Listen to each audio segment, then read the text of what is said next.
네, 주님의 은혜로 오늘도 평안한 하루가 되시기 바라겠습니다. 오늘 말씀은 데살로니가 후서 2장 1절에서 4절 말씀입니다. 형제들아, 우리가 너희에게 구하는 것은 우리 주 예수 그리스도의 강림하심과 우리가 그 앞에 모임에 관하여 영어로나 또는 말로나 또는 우리에게서 받았다 하는 편지로나 주의 날이 이르렀다고 해서 쉽게 마음이 흔들리거나 두려워하거나 하지 말아야 한다는 것이라. 누가 어떻게 하여도 너희가 미혹되지 말라. 먼저 배교하는 일이 있고 저 불법의 사람 곧 멸망의 아들이 나타나기 전에는 그날이 이르지 아니하리니 그는 대적하는 자라 신이라고 불리는 모든 것과 숭배함을 받는 것에 대항하여 그 위에 자기를 높이고 하나님의 성전에 앉아 자기를 하나님이라고 내세우느니라. 아멘. 오늘 말씀 2절을 다시 읽어보겠습니다. 영어로나 또는 말로나 또는 우리에게서 받았다 하는 편지로나 주의 날이 이르렀다고 해서 쉽게 마음이 흔들리거나 두려워하거나 하지 말아야 한다는 것이라. 자, 이 2절 말씀에 보면 누가 데살로니가 교회에 들어와서 주의 날이 이르렀다고 말했다는 겁니다. 그 말하는 방법이 이제 세 가지가 있는데 영으로나 이렇게 되어 있는데 성령님의 계시를 받았다 이렇게 말하는 사람이 있었고 또 말로 사람의 말로 또 말하는 사람이 있었고 그 다음에 이제 사도 바울에게서 온 편지를 내가 갖고 있다. 근데 그 편지는 가짜인 것이죠. 이렇게 속이면서 주의 날이 이르렀다 이 말은 과거형입니다. 그러니까 주님의 재림이 이미 지나갔다라고 이렇게 거짓말하는 사람들이 데살로니가 교회에 있었다라는 것이죠. 그래서 주님의 재림이 이미 지나갔다 그러니까 사람들이 굉장히 마음이 흔들리고 두려워했다라고 하는 내용이 2절 말씀입니다. 그래서 성도들이 너무 두려워했는데 이제 그 소식을 듣고 바울이 지금 데살로니가 후서 2장에서 이 재림에 대한 신앙, 종말에 대한 신앙을 다시 한번 이렇게 설명을 하고 있다라는 것이죠. 자, 두려워하고 또 마음이 흔들린다 이 말은 분명히 재림 신앙이 잘못된 겁니다. 여러분, 성도에게는 이 종말이나 재림이 결코 두려워하는 날이 아닙니다. 그날은 성도에게는 기쁨의 날이라는 것이죠. 기쁨의 날이 되어야 할 재림이 이제 슬픔의 날이 되고 두려움의 날이 되게끔 만든 이제 그런 거짓 선생들, 거짓 교사들이 있었다라는 것이고요. 바울은 다시 한번 오늘 본문 말씀을 통해서 확실한 재림 신앙을 가질 것을 이것을 이제 의도하면서 말씀을 주고 있다라는 것이죠. 우리가 자세히 하나씩 이제 살펴보면서 우리도 확실한 재림 신앙을 세웠으면 좋겠습니다. 첫 번째입니다. 첫 번째는요, 주님의 재림을 바라보는 시각을 슬픔이 아니라 사랑으로 바꾸라는 것입니다. 사랑으로 확립하라는 것이죠. 1절, 2절을 읽겠습니다. 형제들아, 우리가 너에게 구하는 것은 우리 주 예수 그리스도의 강림하심과 우리가 그 앞에 모임에 관하여 영어로나 또는 말로나 또는 우리에게서 받았다는 편지로나 주의 날이 이르렀다고 해서 쉽게 마음이 흔들리거나 두려워하거나 하지 말아야 한다는 것이라. 재림에 대해서, 주님의 재림에 대해서 두려운 마음을 갖지 말라. 이제 이런 내용입니다. 물론 불신자들에게 있어서 이 재림의 날은 이것은 정말 무서운 날이죠. 왜냐하면 주님께서 오셔서 심판하시기 때문입니다.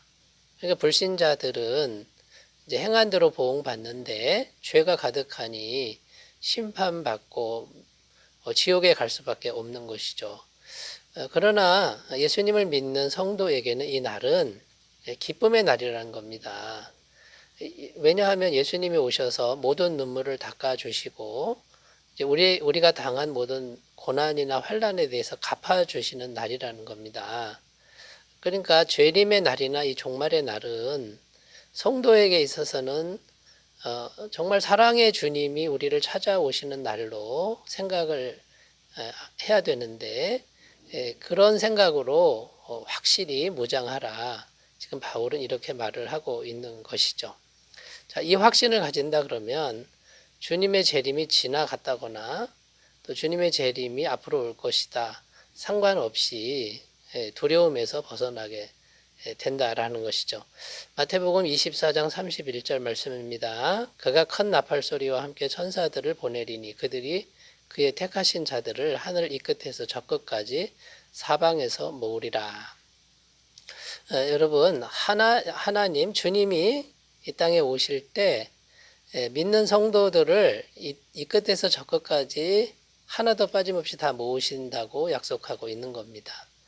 우리의 신앙이 진실되다면 우리가 결코 소외되지 않는다라는 것이죠. 고린도후서 11장 2절입니다. 내가 하나님의 열심으로 너희를 위하여 열심을 내노니 내가 너희를 정갈한 처녀로 한 남편인 그리스도께 드리려고 중매함이로다. 우리가 진실된 성도라면 그리스도는 우리의 신랑이고 우리는 그리스도의 신부라는 겁니다. 여러분 신랑과 신부는 사랑의 관계 아닙니까? 사랑하는 신랑이 신부인 우리를 맞으러 오는 날이기 때문에 두려워할 필요가 없다라는 것이죠. 그래서 여러분 이 확실한 이런 재림신앙, 종말신앙을 사랑의 관점으로 우리가 확립을 한다 그러면 마음이 흔들리거나 두려움에 빠지는 일이 없게 될 줄로 믿습니다. 그런데 우리가 이 땅에 사는 동안에 자꾸 마음이 흔들리는 때가 있죠. 왜 그러냐면 우리 안에 죄로 물든 자아가 살아있기 때문입니다. 이 죄가 자꾸만 의심하게 만들고 두려워하게 만든다라는 겁니다. 그래서 그것은 우리가 이제 죽을 때까지 이제 같이 가야 되는 그런 상태이고요. 그것을 우리가 인정하면서 주님께서 다시 오시면 완전히 주님과 연합하는 이제 그런 길로 우리를 인도하신다라고 하는 이 진리를 굳게 붙드셨으면 좋겠습니다. 자, 두 번째로 가보겠습니다. 두 번째는 사도 바울은 이렇게 말하는 거죠. 재림에 대한 성경 지식을 확실히 하라. 지금 이렇게 말씀하고 있습니다. 2절 말씀에 보면 영으로나 또는 말로나 또는 우리에게서 받았다는 편지로나 주의 날이 이르렀다고 해서 쉽게 마음이 흔들리거나 두려워하거나 하지 말아야 한다는 것이라. 이게 두 번째 권면은 우리가 두려워하지 않는 그런 재림신앙을 가지려면 어떻게 해야 되는가는 가에 대한 내용이죠. 성경 지식을 확실히 해야 된다라는 겁니다. 여기 보면 누가 와서 영으로나 말로나 이제 미혹했다라는 겁니다. 내가 성령님으로부터 계시를 받았다 이렇게 주장하는 사람들도 나타났고요.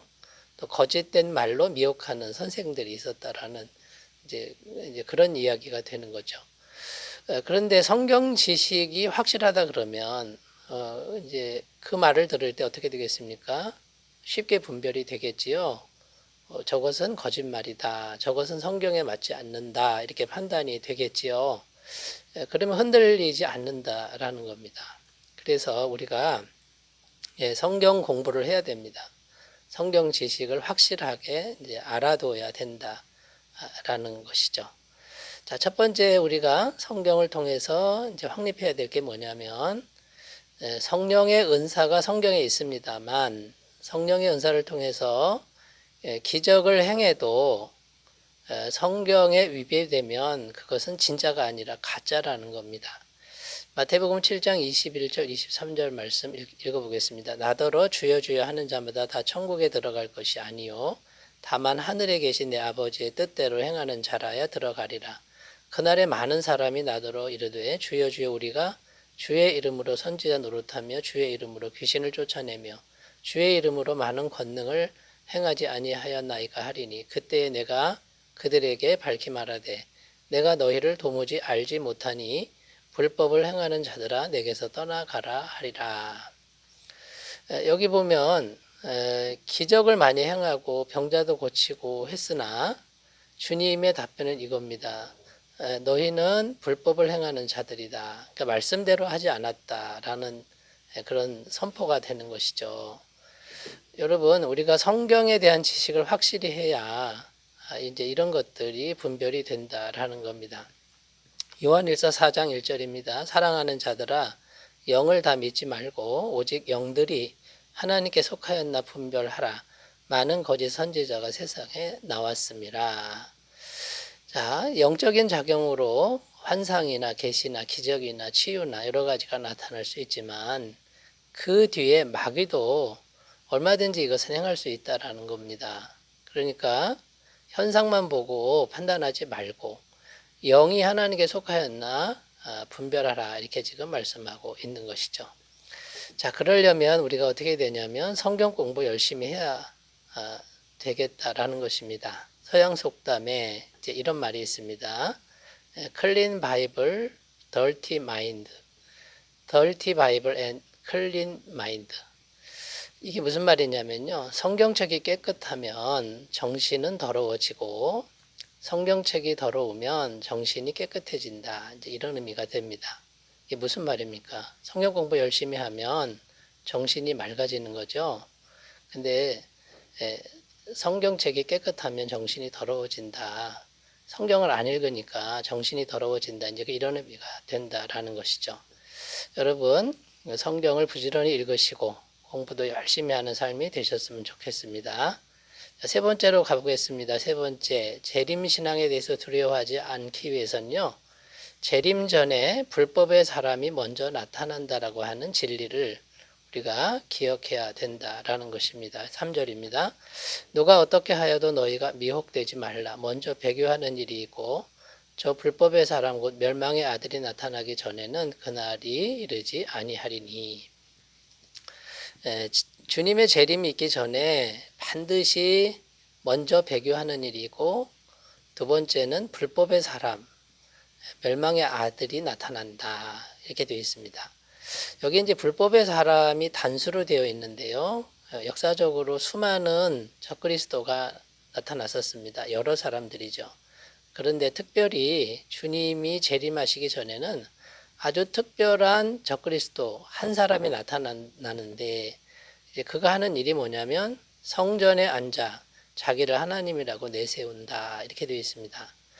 이제 여기서 해석이 분분해지는데 이 성전을 어떤 사람들은 지리상으로 이스라엘 나라의 성전이 있는데 그 성전에 앉아서 하나님이라고 하는 존재가 나타난다 이렇게 해석하는 분도 있고요.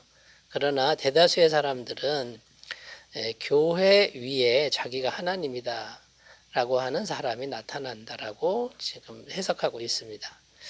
종말의 때에 반드시 이 교회 위에 보이지 않는 하나님을 믿는 게 아니라 보이는 사람을 믿으라고 하는 그런데 교회 위에 하나님이라는 사람이 나타난다라고 예언하고 있다라는 것이죠. 여러분, 데살로니가 후서 말씀을 우리가 하나하나 자세히 살펴보면서 종말 신앙을 잘 세워 가셨으면 좋겠습니다. 기도합니다. 하나님 아버지, 종말 신앙에 대해서 확실히 알게 하시고 평안함을 주옵소서. 재림의 때는 축복의 날이요 기쁨의 날인 믿음을 갖게 하옵소서. 예수님의 이름으로 기도드립니다. 아멘. 오늘도 주님과 동행하시는 복된 날 되시기 바라겠습니다. 감사합니다.